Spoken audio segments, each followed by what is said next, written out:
I'm thinking of you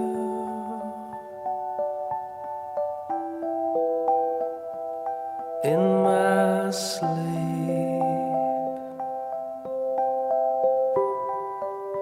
and not guitars.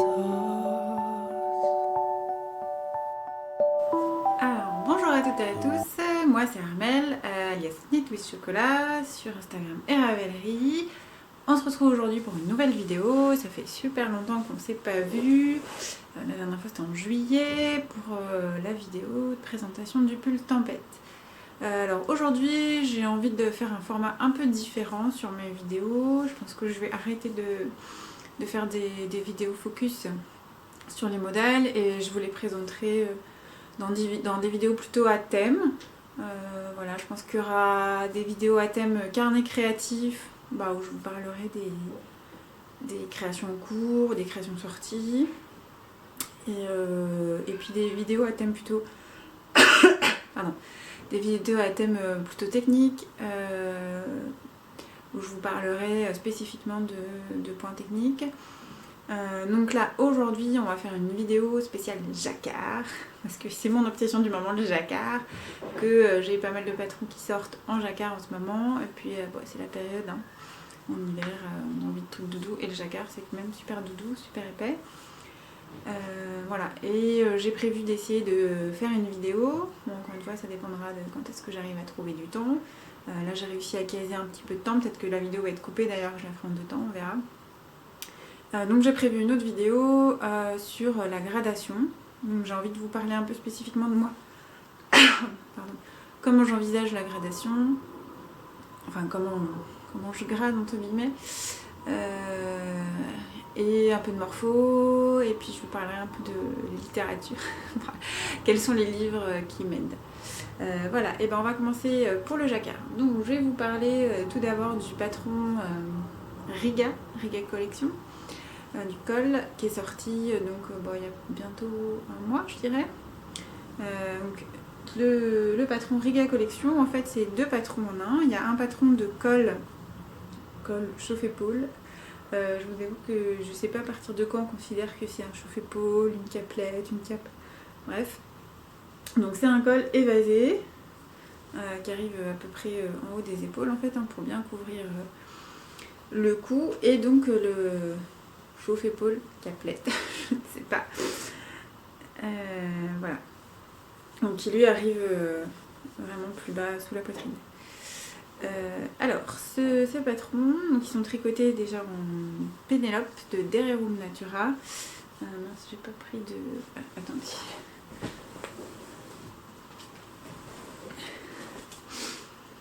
Je vais avoir une petite étiquette.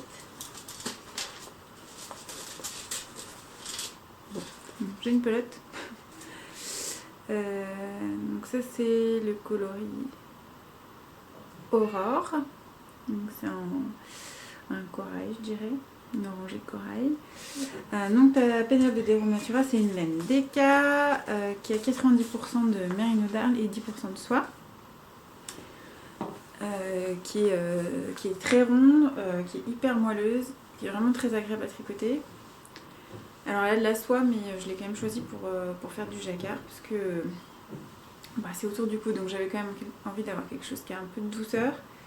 Et en fait comme elle est quand même très ronde et qu'elle gonfle bien au blocage, et ça fait quand même une très jolie définition de point. Voilà, donc là le col il est tricoté avec alors le coloris jaune ça doit être ocre je crois, et le coloris blanc c'est crème, le coloris naturel, et la caplette elle est tricotée donc avec le coloris aurore et l'orange, et le gris c'est le coloris galet. Donc ce patron, en fait le col celui-là je l'ai tricoté il y a super longtemps, je l'ai fini il y a presque 1 an. Je l'avais fait donc, pour mon voyage à Riga justement, que j'avais fait pendant les vacances de Noël. Donc je l'ai porté à Riga ce col. Je l'ai beaucoup porté l'hiver dernier, il n'a pas bougé là. J'avais commencé à écrire le patron à Riga d'ailleurs. Et le temps passant, je me suis dit que ce serait un peu ridicule en comptant les tests de sortir un col au mois de février. Donc je l'ai mis de côté et puis entre temps une autre idée s'est ajoutée. Du coup j'ai ajouté le chauffe-épaule Caplet. Alors parce que je sais pas vous, mais alors moi je suis absolument fan de ce genre de truc. Voilà, qui s'enfile comme ça. Qui se mettent. Alors celui-là j'ai mis un peu plus d'aisance pour qu'on puisse le mettre vraiment par-dessus le manteau. Je vous montre où est-ce qu'il arrive. Avec les ballons c'est super accordé. Je suis archi fan. Je le porte beaucoup à la maison d'ailleurs en fait, quand t'as une petite fraîcheur, quand tu tricotes le soir, quand tu bouquines dans le lit. C'est juste génial, ça s'enfile par-dessus un gros pull et c'est trop doudou quoi. C'est trop confortable, il n'y a pas de courant d'air qui passe. Alors la grosse difficulté pour moi des cols, je trouve, j'ai fait plein d'essais d'ailleurs l'année dernière de cols, c'est de trouver les bonnes proportions pour pas que ça dégueule comme ça. Et du coup ça sert à rien, ou que ce soit trop serré. Donc là je trouve que pour moi c'est l'aisance idéale. C'est la taille idéale, voilà, ça sert bien, ça se plaque bien, quoi, ça sert bien à ce niveau-là. Donc là, la circonférence est inférieure autour de tête. Hein. C'est pour ça que bon, ça passe un peu difficilement, mais ça sert pas du tout. Ça couvre bien la gorge. Moi, je l'ai porté donc à Riga, il faisait 1 degré, 0 degré. J'ai pas eu froid, quoi. C'était super. Pour moi, c'est les proportions idéales du col. Comme quoi, des fois, les trucs un peu basiques, c'est pas forcément si simple de trouver les bonnes proportions. Voilà, qu'est-ce que je peux vous dire d'autre? Donc c'est du jacquard assez simple, c'est du jacquard 2 couleurs. Alors moi, pour l'instant, je ne suis pas au jacquard 3 couleurs. Hein. J'ai beaucoup de mal à associer 3 couleurs différentes. Déjà 2 couleurs, c'est pas toujours facile. Alors 3 couleurs différentes, encore dans un châle par exemple, 3 couleurs, ça peut aller. Mais alors dans un motif, j'en suis pas là. Mais ça viendra. Et puis en fait j'aime bien les jacquards simples bicolores. Donc c'est du jacquard assez simple, il y a très très peu d'endroits où il faut croiser les fils, donc je pense que c'est idéal pour débuter. En plus là c'est une circonférence quand même depuis 40 cm, donc vous n'avez pas besoin de faire du magic loop. Hein. Il suffit de prendre un câble 40 cm. Et c'est une circonférence qui est pas mal pour apprendre à gérer sa tension en fait. Là déjà sur la fin il y a déjà un petit peu plus de mailles. Mais bon vous arriverez à la fin donc on gère la tension à la fin. Voilà, donc dans les testeuses qu'on testait il y avait quelques... décidément. Il y avait quelques débutantes en jacquard j'entends. Je crois qu'elles n'ont pas eu de difficultés particulières. J'ai essayé de donner un maximum de conseils pour démarrer en jacquard. Hein. Je n'ai pas non plus fait un livre, mais quelques conseils. Dans le patron, vous pouvez retrouver des liens vidéo vers des vidéos de Liz Taylor, Along avec Anna, et je sais plus qui est-ce que j'ai mis en lien.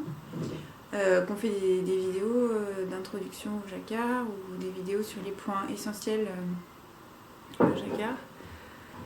Comment tenir son fil, comment croiser son fil, voilà. Donc je pense que c'est un bon plan pour débuter en jacquard. Sinon, voilà, disons dans le patron, alors si vous me suivez sur Instagram, vous vous êtes rendu compte que non, tous mes patrons sont illustrés. Et donc là, c'est des illustrations qui vous emmènent vraiment avec moi dans mon voyage à Riga, au cœur de l'hiver. Voilà.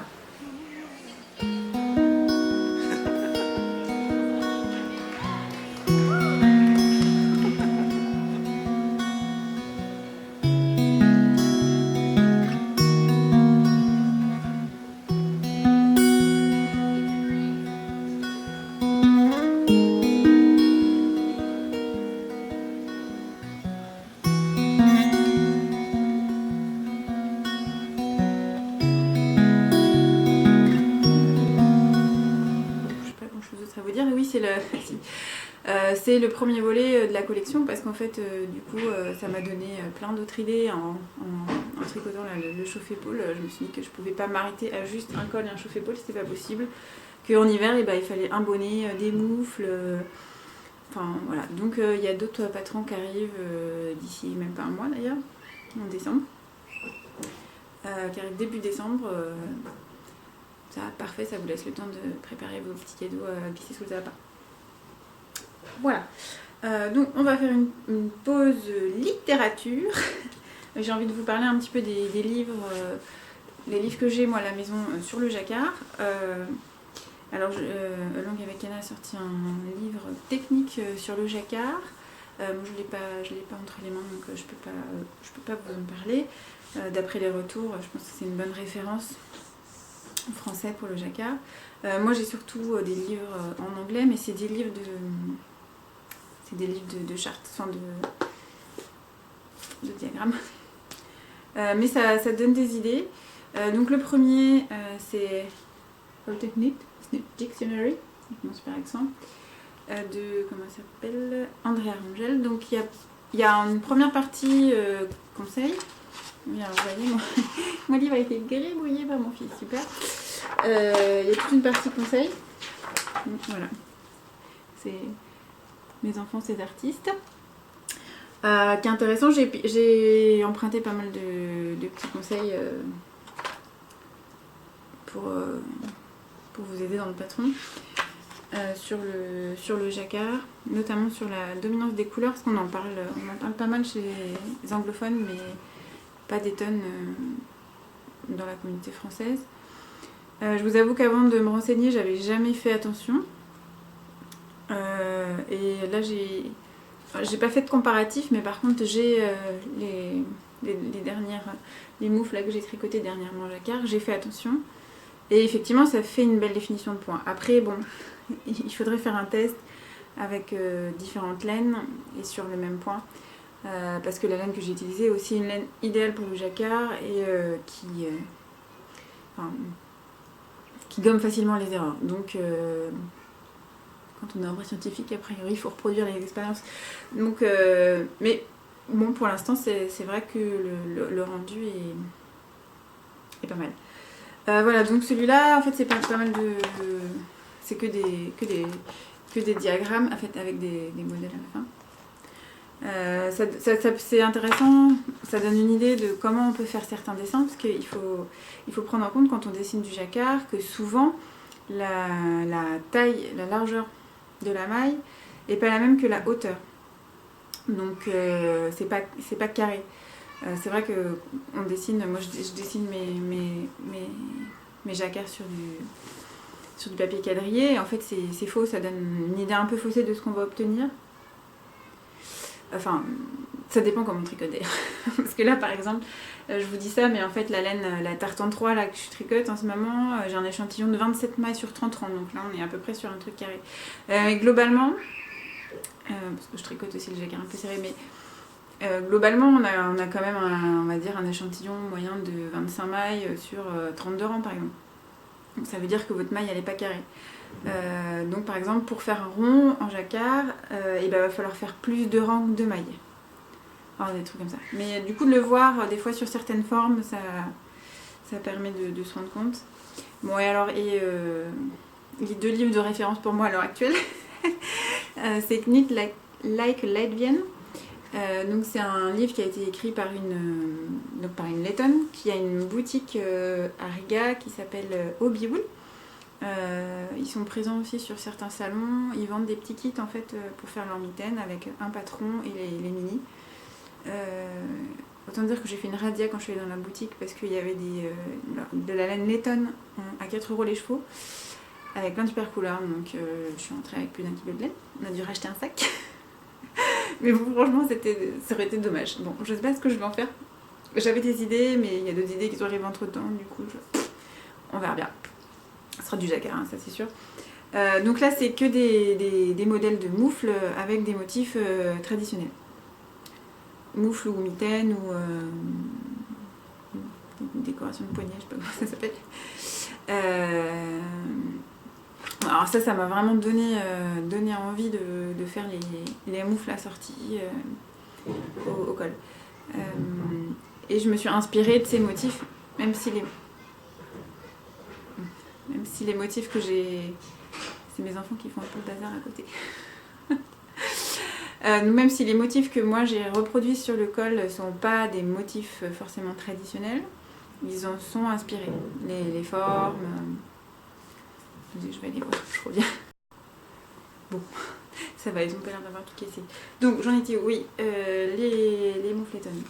Et l'autre ouvrage que j'ai acquis récemment, les moufles de la Lettonie. Alors il y a une personne qui m'a envoyé un message sur Ravelry au sujet de ce livre, donc je leur remercie. Et Hélène, donc l'atelier La Case Avant, m'en a reparlé aussi. Et du coup, j'ai craqué. Je l'ai commandé. Et là, du coup, il y a une partie, c'est un livre en français pour le coup, écrit par une lettonne, Maruta Grazman. Il y a une partie historique et signification des symboles, signification des moufles par région. Donc j'ai pas encore tout lu. Et du coup c'est des tonnes de moufles. Je sais pas combien il y a de modèles, je sais pas, d'avoir au moins plus d'une centaine, avec que des motifs traditionnels en fonction des régions de la Lettonie. Donc voilà. Parce que je sais qu'il y a des symboles qui sont en rapport avec la mythologie lettonne.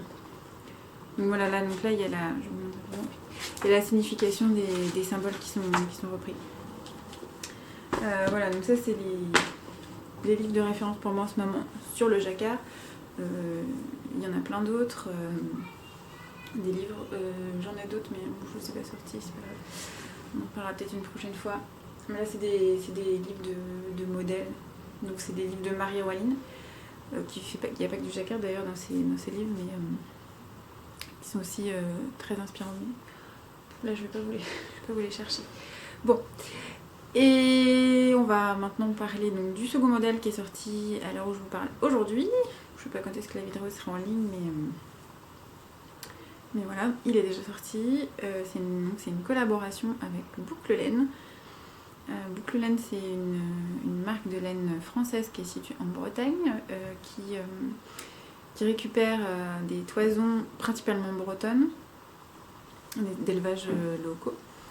Elles sont situées dans le Finistère et qui font de la laine, entre autres choses. Je crois qu'elles font aussi des nappes, des couvertures, des nappes de laine font des couvertures, des choses comme ça, mais je suis pas sûre. Et elles sont assez présentes aussi sur les salons en France. Et voilà. Donc, le pull dont je vais vous parler, donc c'est le pull Père-Mère. Qui est tricoté en W150. Donc la W150 c'est 50% de mouton de l'île de Ouessant, 25% de mouton...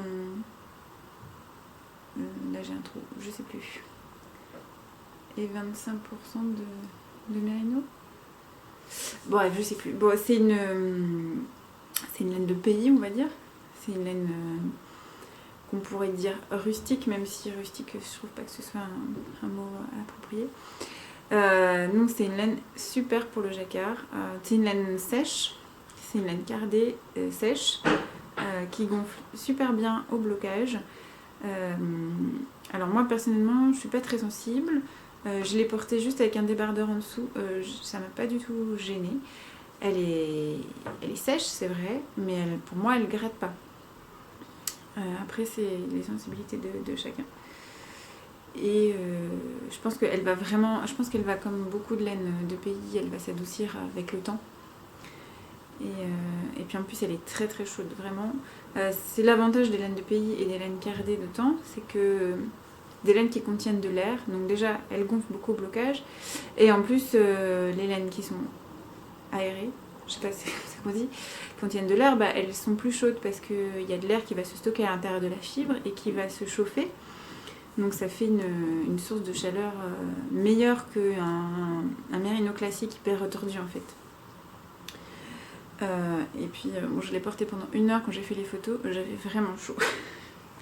À voir en plein hiver, mais je pense que c'est de la fingering, mais il va être bien chaud. Donc Ce pull, c'est un pull qui a un montage en épaule tombante avec une aisance de 10 cm. Alors je reviendrai là-dessus sur la prochaine vidéo que je ferai sur les constructions, les gradations et tout ça. Pour moi, une aisance de 10 cm, je le considère comme une coupe ajustée. Au-delà, on peut être plus souple sur certaines choses. Je vous recommande de choisir votre taille en fonction de votre carrure d'eau, parce que c'est la carrure d'eau qui va déterminer la taille de l'encolure et des épaules. Et c'est ce qui fait que si vous avez un bonnet C ou D par exemple, et que vous choisissez mal avec votre tour de poitrine, c'est ce qui fait que souvent vous perdez votre gilet. Parce que en fait, vous avez une carrure qui ne correspond pas à votre tour de poitrine, qui est une taille inférieure, on va dire, et donc l'encolure est trop grande. Donc en fait, il faut si votre tour de poitrine est supérieur, je vous explique tout ça dans le patron, hein, il faudra faire un ajustement poitrine. Alors je ne l'ai pas intégré au patron, l'ajustement poitrine, déjà parce que j'ai pas de testeuse qui m'en a fait la demande. De plus, les enfants qui sont le bazar, bref. De plus, je préfère que vous me contactiez et qu'on en parle parce que déjà il y a différentes solutions et ça c'est à choisir en fonction de vos goûts à vous. Peut-être aussi de votre morphologie, sûrement aussi de votre morphologie. Et comme ça me permet d'être en contact avec vous, d'avoir un retour sur ce que je vous propose et de collecter des informations pour avec le temps, proposer un carnet d'ajustement comme le fait Mélina par exemple. Là, j'ai pas vraiment de recul. J'ai proposé dans le top songe d'été, je propose un ajustement poitrine qui a été testé par une testeuse qui était très contente. Simplement, depuis, j'ai pas de retour, j'ai pas eu d'autres retours sur d'autres personnes. Donc, je sais pas si ça fonctionne pour d'autres tailles, si ça convient bien en fait. Du coup, c'est bien de le proposer, mais si j'ai pas de retour fiable, bon, on va dire que ce serait un argument marketing supplémentaire. Voilà, donc là, vraiment, si vous êtes concerné par ça, il faut me contacter, on en discute ensemble. Moi, je vous propose quelque chose d'adapté. Alors, je sais très bien que les habitudes ont la vie dure et que c'est un peu compliqué. Ah, je crois que j'ai plus de place sur ma carte mémoire. C'est toujours un peu compliqué de changer ses habitudes et qu'on a l'habitude de choisir sa taille en fonction de son tour de poitrine. Ça peut marcher pour des pulls qui ont une aisance importante, si l'encolure n'est pas trop échancrée, mais ça ne fonctionne pas toujours dans tous les cas. Là, c'est une encolure qui est assez dégagée quand même, c'est un encolure V, donc il y a un risque que les épaules tombent. Après, ça peut être sexy, hein, une bretelle de sous-type apparente, hein. Je dis pas, mais voilà, si vous voulez vraiment avoir quelque chose qui correspond à votre morphologie, envoyez-moi un message, on en discute. Voilà, mais bon, je reviendrai là-dessus dans l'autre vidéo. Ce pull, donc il a une encolure en V assez échancrée, en faux cache-cœur en fait. Donc c'est un cache-cœur mais qui est raccroché ici juste avant le panneau de jacquard. Donc un grand panneau de jacquard en bas et en bas des manches. Et le petit plus, c'est le truc qui m'a vachement amusé, vous n'êtes pas du tout obligé de faire cette finition, beaucoup de testeuses ne l'ont pas fait, ça n'affecte pas le rendu final du pull. C'est la petite surprise. Et je reviens. Bon, allez, on va y arriver. Ça, j'ai fait durer un peu le suspense. Enfin bon, pour vous, il n'y a pas de suspense, hein, c'est comme si j'étais pas partie. Donc, ce pull est réversible. Voilà, avec une finition en rayure de l'autre côté. Voilà. Donc en fait là on est sur l'envers du pull, donc c'est du jersey en vert et avec un panneau rabattu de rayures. Alors c'est sûr que c'est une version qui est bien plus consommatrice en laine, hein, c'est aussi pour ça que je propose une version non réversible. Et puis je sais que c'est pas forcément quelque chose qui peut parler à tout le monde. Moi ça m'a beaucoup amusé de faire ça et puis de garder la révélation jusqu'au bout. Mais bon, je sais que des fois j'ai des idées un peu farfelues. Voilà. Bref. Donc bah forcément, comme on est sur l'envers, on a les coutures apparentes. C'est pas gênant. Alors c'est sûr que là, il faut être super vigilant sur son relevage de mailles et sur ses rangs raccourcis. Mais alors honnêtement, c'est un peu comme la Derrium Natura, cette laine, je pense, elle gomme beaucoup les défauts. Elle gonfle le blocage, elle se lisse. Donc à la rigueur, c'est vraiment quelque chose de parfait pour faire ce genre de choses. Voilà. Qu'est-ce que je peux vous dire d'autre? Comme tous mes patrons, toutes les techniques ont soit des explications détaillées, soit un lien vidéo. Des illustrations qui vont avec. Là, je vous emmène en voyage en Bretagne.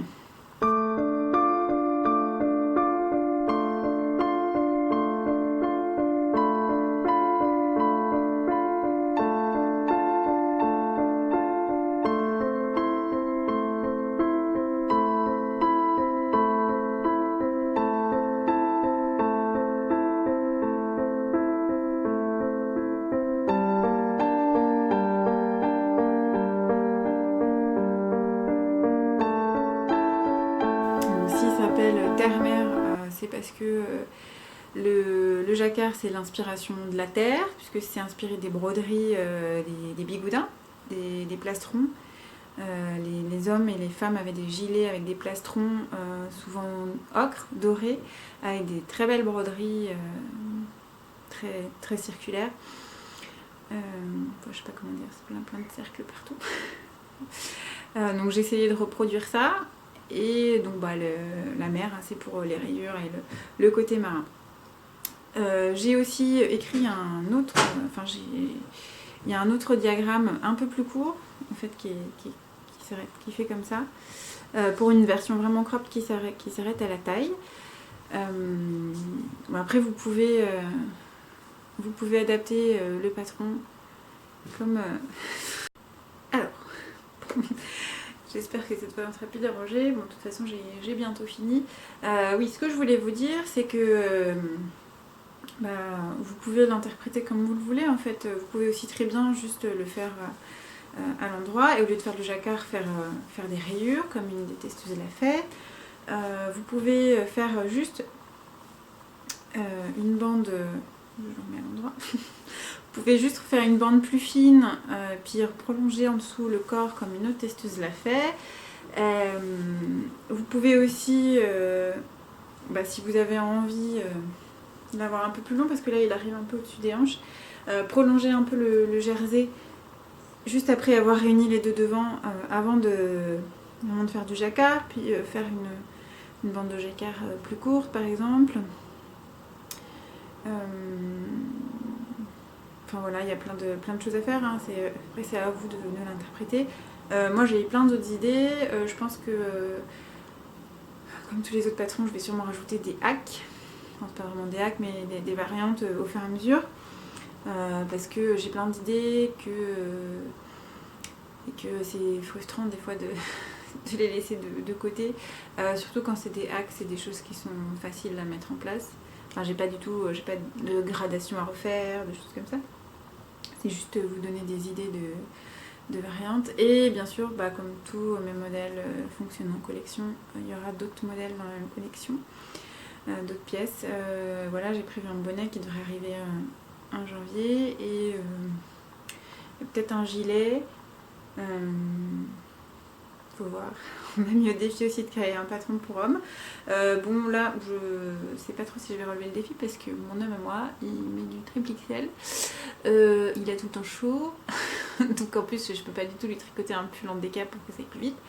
Le fingering, c'est limite trop épais. Lui, il met au maximum un pull en coton fin. Donc je sais pas trop si je ferai ça. d'autant que j'ai un patron homme en attente depuis 2 ans pour mon beau-père.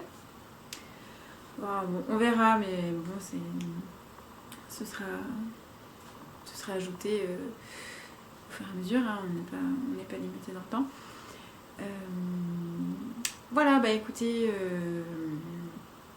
cette vidéo se termine sur le jacquard. N'hésitez pas à me poser vos questions en commentaire si vous en avez. Et on se retrouve très prochainement, j'espère. Je vais essayer de caler encore 5 minutes par-ci, 5 minutes par-là. Pour vous faire une vidéo donc sur les constructions, la gradation, tout ça. Pour en parler, pour vous dire comment je travaille. Voilà, et ben je vous fais des gros bisous et je vous dis à une prochaine fois. Bye bye.